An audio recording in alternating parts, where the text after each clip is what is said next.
terus pada masalah yang saya nak address. Right. Okay.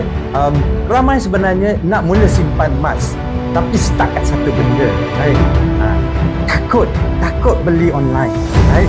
Segan, was-was. Right. Maklumlah, ramai yang terkena scam. Right. Takut emas tak sampai.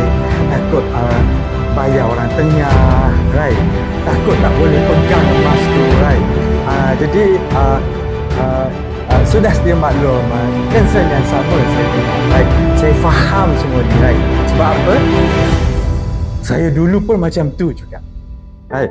Tahun 2022, 2021 waktu saya mula-mula berjinak-jinak, saya tengok-tengok pasal public gold selepas kita terkeluar daripada PKP tu kan. Terlepas kandang, saya tengok-tengok, right.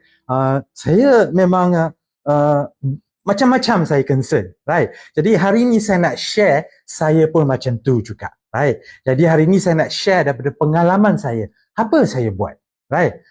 Sampai saya bina kepercayaan tu, right.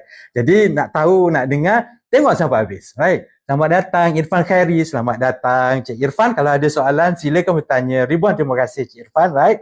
Wangi, okey, terima kasih, right. Siapa yang masuk ni malam-malam ni, right.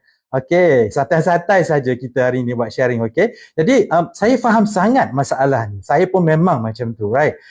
Jadi kalau topik ni relate dengan concern tuan-puan, right, boleh follow saya dulu. Follow saya rapat-rapat.